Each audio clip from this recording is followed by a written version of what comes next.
네, 이 시간 누가복음 말씀 124번째 시간으로 하나님께서 오늘도 본문 말씀을 통해 주시는 메시지를 함께 전하고 나누도록 하겠습니다. 자, 누가복음 12장에 들어오면서 예수님은 제자들과 그리고 오늘날 이 성경 말씀을 보고 있는 우리 모두에게 주님의 제자가 가야 할 길, 곧 제자도에 대해서 말씀해 주고 계십니다. 가장 먼저는 12장 1절로 7절까지 말씀을 통해서 제자들에게 너희는 바리새인들의 위선, 그 외식하는 종교인들의 모습을 답습하지 말고 언제나 항상 점검하고 주의하고 깨어 있어서 너희는 오직 하나님만 두려워하는, 하나님을 경외하는 신앙으로, 그리고 오직 하나님의 돌보심을 신뢰하는 신앙으로 살아가야 한다라고 첫 번째 제자도에 대해서 말씀해 주셨습니다. 그리고 지난 시간에 봤던 12장 8절로 12절까지 말씀에서는 제자들이 세상으로부터 핍박과 고난을 받을 때 그 상황 속에서 이들은 어떤 태도로 살아가야 하는가 말씀해 주셨죠. 세상의 핍박과 고난이 오는 상황이 왔을 때 그때 너희는 더욱 너희 안에 계신 성령님을 의지하고 붙잡고 살아가라 라고 말씀해 주셨습니다. 세상 법정에 복음을 전하다가 끌려간다거나 아니면 세상의 높은 자들, 위정자들, 고관들 앞에 섰을 때 그들이 우리의 신앙을 위협하면서 핍박하고 압박을 가하고 목숨의 위협을 짓누를 때, 그때 너희는 그것들에 짓눌려서 예수님을 부인한다거나 신앙을 버린다거나 하지 말고 너희는 어떻게 해야 되느냐? 너희 안에 계신 성령님 보혜사를 따라서 그분이 가르쳐 주시는 그대로 담대하게 복음을 증언하고 의연하게 예수님이 나의 구주이신 것을 시인하면서 참된 신앙을 증명하면서 살아갈 것을 우리에게 말씀하여 주신 것입니다. 오늘날 예수님을 따라가는 그리스도인, 바로 저와 여러분의 신앙 또한 우리의 믿음의 선배들, 신앙의 선배들, 수많은 선배들이 그러했던 것 같이 우리는 성령을 거스른다거나 성령을 모독하는 삶을 살아가는 것이 아니라 날마다 어떻게 해야 됩니까?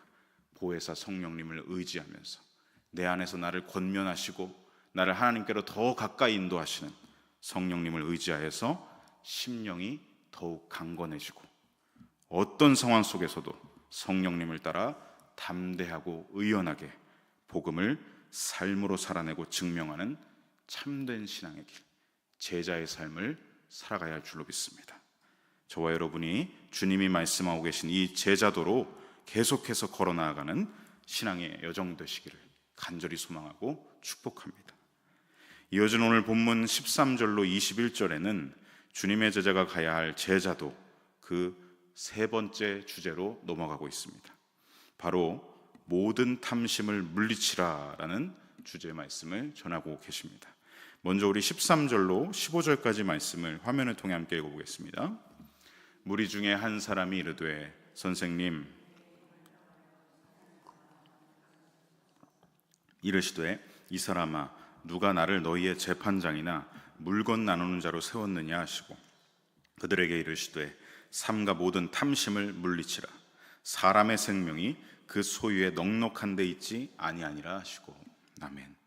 자, 먼저 13절을 보시면 예수님이 제자들을 향해서 제자도에 관해 말씀해 주시고 계시는 가운데 뒤편에 수많은 무리들이 모여 있었죠. 사람이 서로 밟힐 지경이 되었다라고 할 정도로 많은 무리가 있었는데 그 중에서 갑자기 한 사람이 튀어나와서 예수님께 나의 문제를 해결해 주십시오라고 요청했다고 합니다.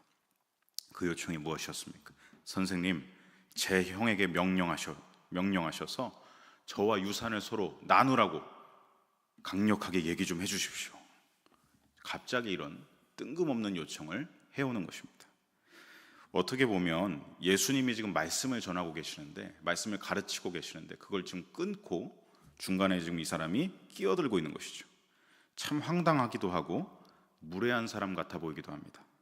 그러나 여러분, 조금만 생각해 보면 우리 사람들은 늘 어떻습니까? 우리는 어떻습니까? 다 자신이 처한 문제와 상황이 제일 급박해 보이고 제일 중요해 보이죠.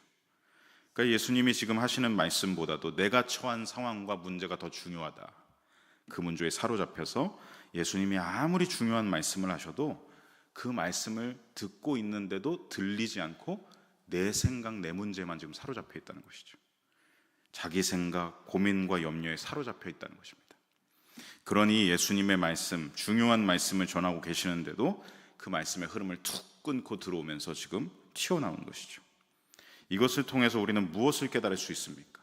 주님의 말씀 앞에서 내 마음 안에 내 문제, 내 상황, 내 고민, 내 염려, 내 집착에만 사로잡혀 있으면 주님이 어떤 말씀을 하셔도 그 말씀을 내 안에 받아들이지 못하고 들어오지 못한다는 것입니다.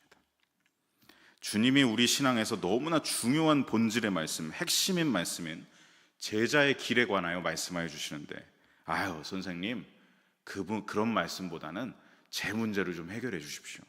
제자의 길보다는 지금 내 문제, 내 상황 좀 빨리 급박하니까 해결해 주세요. 이렇게 예수님의 말씀을 듣지는 않고 자신의 요구만 내세운다는 것이죠.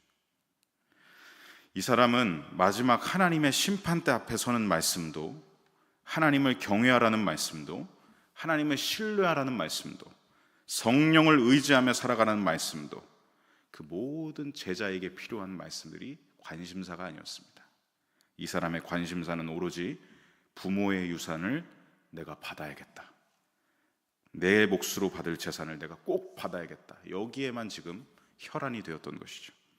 물론 이 사람의 마음도 이해는 할 수 있습니다. 이해가 갑니다. 왜냐하면 자기 형에게 명령하셔서 유산을 저와 똑바로 나누어 달라고 명령해 주십시오라고 하는 이 요청으로 봐서는 아마 이 사람의 형이 지금 부당하게 모세의 율법에 기록된 상속 규정을 어긴 것으로 볼 수가 있기 때문이죠. 여러분, 율법에 의하면 부모의 재산을 물려받는 상속에 있어서 장자에게는 재산의 3분의 2를 물려주게 돼 있고 그 동생에게는 3분의 1을 주도록 규정하고 있습니다. 만약에 아들이 없는 경우에는 그 재산은 딸에게 상속되고, 아들도 없고 딸도 없을 경우에는 상속 재산은 모두 아버지의 형제에게 이어지고, 형제가 없다면 가장 가까운 친족에게까지 전해지는 것이 율법에 기록된 상속법입니다. 즉 아무리 첫째 아들 장자라고 할지라도 그 유산을 혼자서만 독차지할 수는 없다는 것이죠. 한마디로 이 동생은 억울했던 것입니다. 왜 형이 혼자 욕심을 내면서 율법을 어기고 모든 유산을 혼자 독차지하고 있는 것인가? 그래서 이 사람은 내가 지금 부당한 일을 당했으니 선생님 이것 좀 해결해 주십시오, 올바르게 시시비비를 가려 주십시오라고 요청하고 있는 것이죠. 왜냐하면 당시 유대 사회에서는 유대인들의 선생인 랍비들에게 이런 불공정한 문제가 생겼을 때 해결할 수 있는 권한이 랍비에게 주어져 있었기 때문입니다. 그러니까 이 사람은 예수님께 선생님 하면서 부르고 있죠. 이게 무슨 뜻이겠습니까? 예수님을 매우 권위 있는 랍비로 생각했다는 것이죠. 이렇게 예수님을 따르는 무리 중에는 오직 예수님만 쫓아 예수님과 동고동록했던 제자들만 있었던 게 아니라, 또 예수님을 메시아로 바라보는 사람들만 있었던 게 아니라, 이렇게 예수님을 그저 권위 있는 랍비시구나 라고 생각하는 사람들도 따라다니고 있었고, 또 어떤 사람들은 바리새파 사람들과 같이 예수님이 무슨 말씀을 해도 다 쳐내버리고 받아들이지 않고 배척하고 거부하는 사람들도 무리들 중에 있었던 것입니다. 참으로 다양한 사람들이 예수님을 따라다니는 무리들 중에 있었던 것이죠. 어쨌든 이 사람의 이 다급한 마음, 억울한 마음도 이해는 가지만, 정확하게 말하자면 이 사람은 지금 번지수를 잘못 찾아온 것입니다. 여러분, 예수님은 유대교의 랍비가 아니십니다. 예수님은 여러분 누구십니까? 예수님은 이 땅에 하나님과 죄인들 사이에 다리가 되시는 중보자로 오신, 화해자로 오신, 구원자로 오신 그리스도십니다. 그러므로 사람들 간의 이런 탐심의 문제, 탐욕의 문제, 이런 것을 중재하는 일은 그리스도께서 하실 일이 아니죠. 그래서 예수님은 이 사람에게 14절에 보니까 이렇게 답변하십니다. 이 사람아, 누가 나를 너희의 재판장으로 세웠느냐? 누가 나를 너희의 물건 나누는 자로 세웠느냐? 말씀하시죠. 너 지금 번지수를 잘못 찾아왔다는 말씀입니다. 예수님은 또한 이 말씀을 통해 당신의 정체성을 분명하게 선포하고 계십니다. 예수님은 하나님과 사람 사이의 중보자인 구원자로 오신 것이지 인간들의 재산 문제에 관여하거나 그런 문제에 관한 중재자로 오시는 것이 아니라고 분명하게 말씀하시는 것이죠. 성도 여러분, 우리는 이 말씀을 따라 예수님을 언제나 바로 보아야 합니다. 여러분, 예수님은 누구십니까? 예수님을 그저 내 문제의 해결자 정도로 바라보시면 안 됩니다. 예수님은 우리가 뭐 옛날 동화 속 알라딘의 요술램프의 지니와 같이 아유 내 문제를 좀 해결해 주십시오, 내 소원을 좀 해결해 주십시오.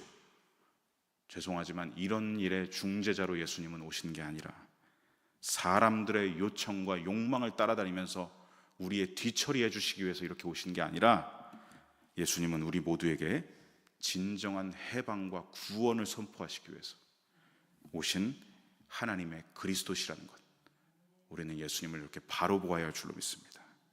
그래서 예수님은 이 사람의 탐심의 문제, 이 요청을 받아들이시지 않고 오히려 이 사람과 수많은 무리들에게 말씀하시기를 구원의 본질이 무엇인지 뒤이어서 계속해서 말씀하십니다. 15절을 보시면 우리 15절 말씀 함께 읽어보겠습니다. 그들에게 이르시되 삼가 모든 탐심을 물리치라, 넉넉한 데 있지 아니하니라 하시고. 아멘. 예수님이 보시면 그들에게 이르고 계십니다. 그러니까 이 유산상속의 정당성을 가려달라고 요청했던 동생 이 사람뿐만 아니라 거기에 모여있던 모든 무리들에게 말씀하셨다는 것이죠. 앞에 제자들을 포함한 모든 무리에게 구원의 본질이 무엇인지를 말씀해주고 계신 것입니다.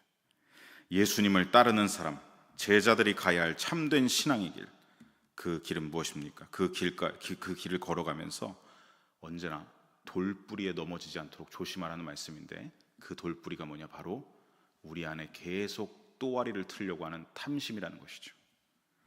구원받은 자의 삶은 이제 마음에 있는 탐심을 채우는데 급급한 삶이 아니다라는 것을 말씀하시고, 자기 욕망, 자기 충족, 문제 해결만을 위해서 사는 삶이 아니다.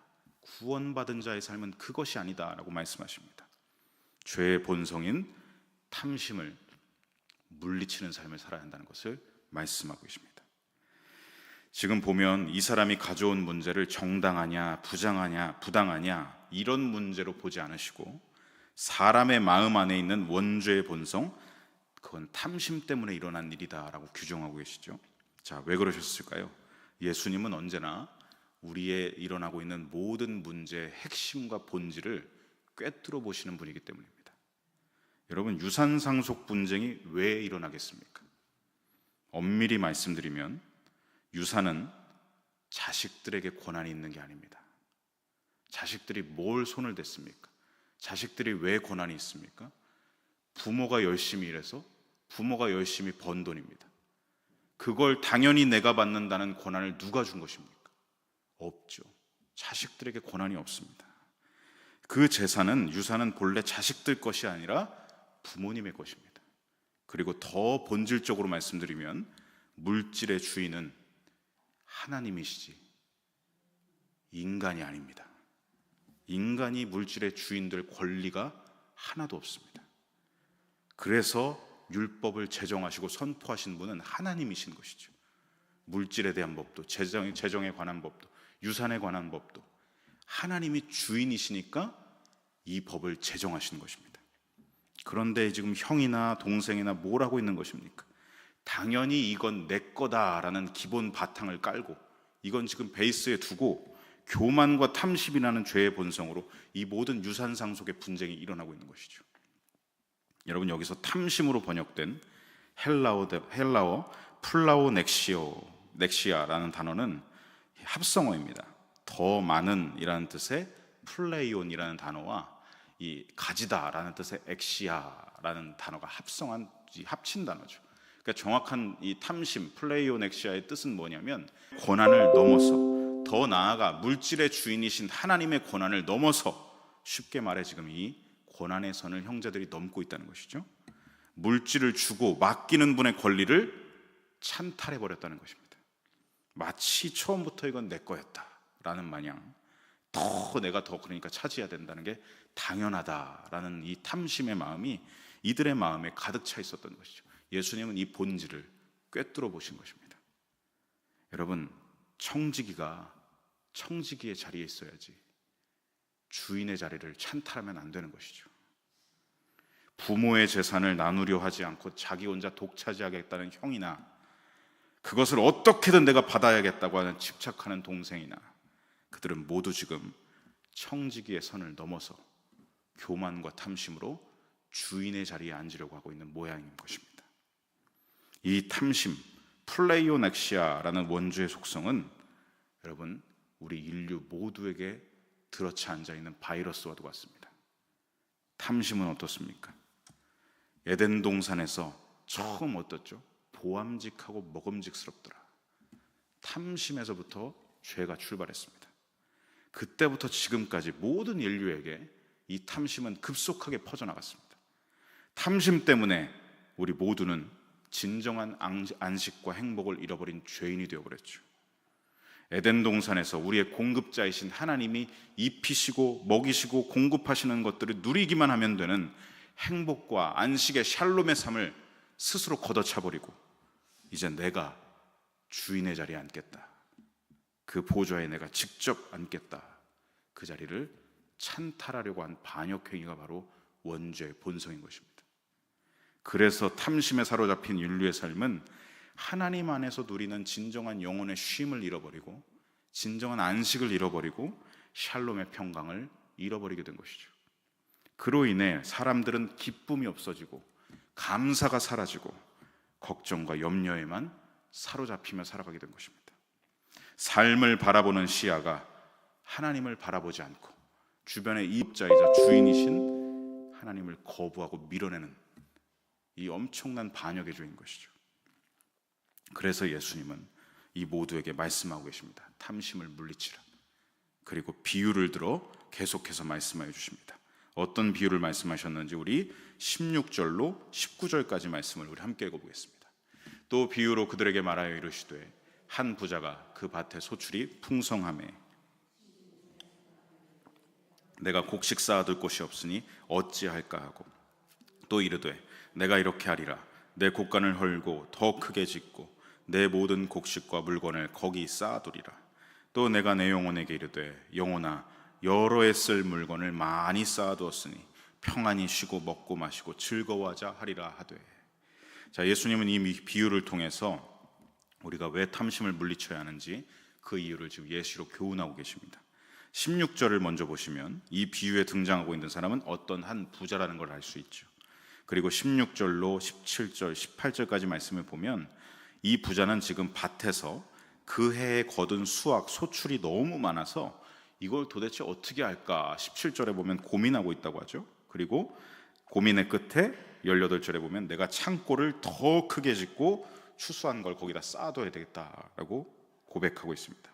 그런데 18절에 자세히 보시면 곡간에 곡식과 함께 물건을 거기 쌓아두겠다라고 말합니다. 곡식만, 그의 소출만 쌓아두겠다고 말하는 게 아니라 물건까지 쌓아두겠다. 이게 무슨 말씀이냐? 여기서 말하는 물건은 내가 그해 거둔 소출의 곡식 이외에 부가적인 여러 많은 것들도 거기다 쌓아두겠다라고 다짐하고 있다는 것입니다.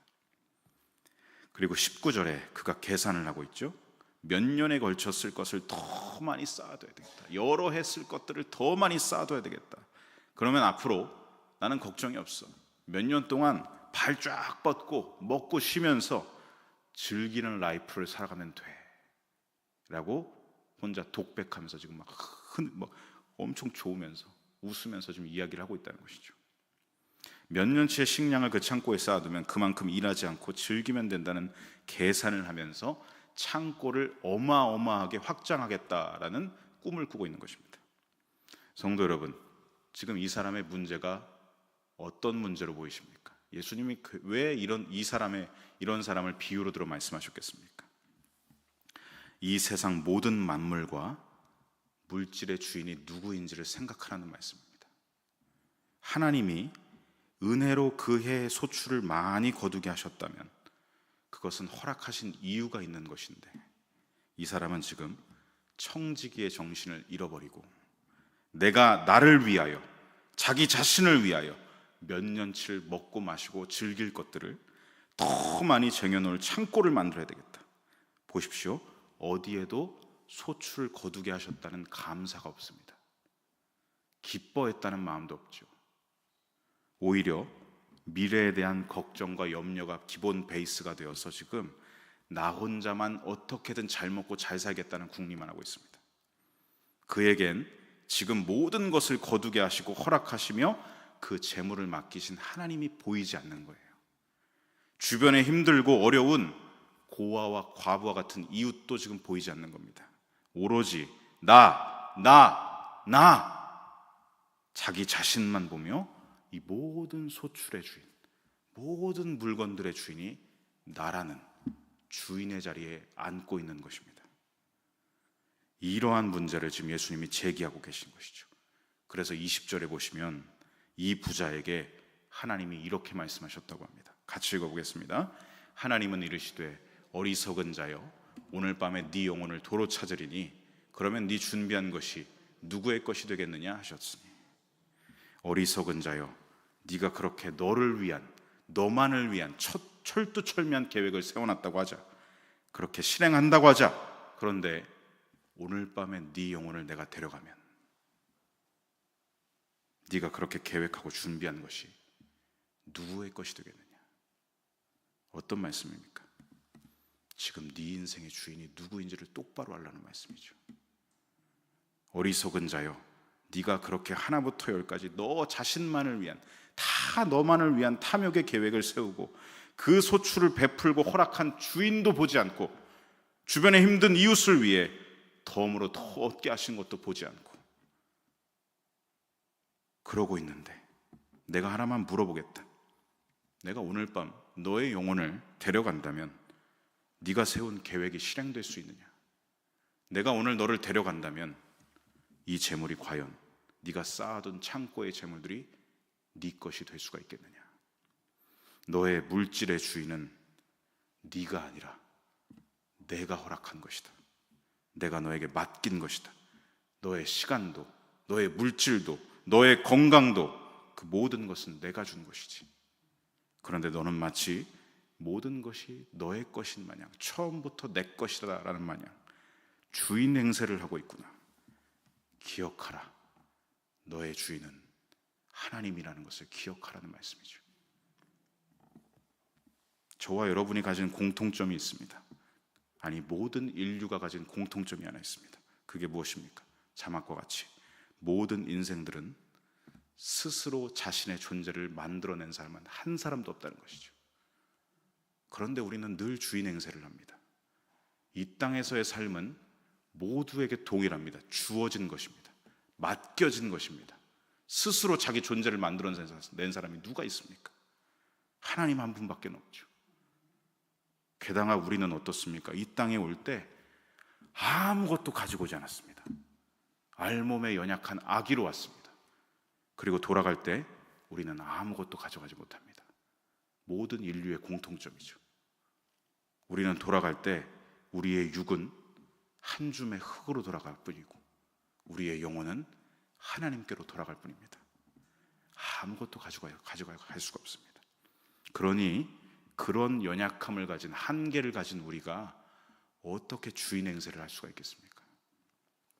우리의 생명, 우리의 시간, 물질, 건강 모두 하나님이 주신 것입니다. 주인은 내가 아니라 하나님이십니다. 주시는 분도 하나님이시고 가져가시는 분도 하나님이십니다. 그래서 예수님은 마지막 21절에 이 비유에 대하여 이렇게 정리하시면서 결론을 내고 계십니다. 21절 말씀 함께 읽어보겠습니다. 자기를 위하여 재물을 쌓아두고 하나님께 대하여 부요하지 못한 자가 이와 같으니라. 모든 것의 주인 행세, 주인 노릇을 하며 자기 자신의 탐욕만을 채우며 쌓아간, 재물을 쌓아간 교만과 탐심의 사람은 결국엔 어떻게 되느냐? 이 땅에서 결코 하나님께 대하여 부요하지 못하다. 하나님과의 관계가 끊어져 버린다. 무엇입니까? 원죄의 본성에만 얽매이고 집착하면서 살아가다가 끝내 영적으로 파산한 사람이 되고 만다. 구원받지 못한다는 말씀을, 이 말씀을 하고 계신 것이죠. 오늘 주신 이 말씀을 맺으면서 저와 여러분에게 주시는 메시지를 함께 교훈의 메시지를 적용해 봅니다. 사랑하는 성도 여러분, 오늘 주신 말씀을 기억하시면서 매 순간 나를 구원의 본질로 돌이키게 하는 이 질문을 스스로에게 날마다 던져야 합니다. 자막을 띄워주시면요, 내 삶의 주인은 누구인가라는 질문입니다. 매 순간 날마다 이 질문을 잃어버리지 마십시오. 내 생명, 내 물질, 시간, 건강, 이건 내 것이 아니라 이 주인, 주신 분, 맡기신 분이 누구인가를 우리는 바라봐야 합니다. 이 비유의 말씀에 나왔던 어리석은 부자가 간과했던 사실이 무엇입니까?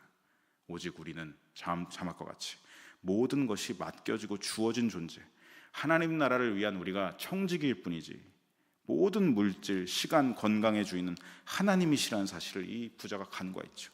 15절 말씀을 보십시오. 사람의 생명이 소유에 넉넉한 데 있지 않다. 내 재물과 탐심에 있는 게 아니다. 사람의 생명은 누구에게 있느냐? 20절에 말씀하시죠. 하나님이 이르십니다. 오늘 밤에 네 영혼을 도로 찾겠다. 내 생명을 찾고 주시고 거두실 분은 하나님밖에 없다는 것입니다. 여러분, 이 질문과 답을 얻으셨다면 예수님이 오늘 우리에게 삼가라고 하시는 말씀을 주의하여 항상 깨어서 지키시기 바랍니다. 15절 상반절에 분명하게 말씀하십니다. 삼가, 모든 탐심을 물리치라. 이 물리치라라는 말은 필라소라는 단어인데 지키라, 방어하라, 보호하라, 수호하라는 말씀입니다. 그러니까 예수님 우리에게 무슨 말씀을 하십니까? 참된 제자라면 너희들의 마음속에 지속적으로 틈타려고 하는 그 탐심으로부터 진리의 말씀, 성령의 검을 들고 지키고 예수 그리스도의 보혈로 씻김 받았다는 믿음의 방패로 방어하고 구원의 투구, 의의 호심경, 진리의 허리띠, 복음의 신발로 날마다 네 자신을 보호하고 수호해야 한다. 믿음을 지키라. 변질되지 말라. 탐심에 넘어지지 말라. 무너지지 말라는 말씀을 하고 계신 것입니다. 그러므로 성도 여러분, 부디 탐심에 무너지지 마시기 바랍니다. 탐심에 우리 자신을 내어주지 마십시오. 탐심이라는 만문을 내 머리 꼭대기 위에 올려놓고 그 탐심이 하라는 대로 살아가는 노예가 되지 마십시오. 우리에게 주신 복음, 구원, 말씀, 성령으로 매 순간 우리의 영혼을 우리는 지켜가야 합니다. 주님 오시는 그날까지 우리는 주어진 삶, 맡겨진 사명을 다해 순종하는 삶을 살아가야 할 줄로 믿습니다. 주님 오시는 그날까지 그 사명을 다하며 살아가는 우리 영일 모든 그리스도인들, 저와 여러분이 되시기를 간절히 소망하고 축복합니다. 아멘. 우리 찬송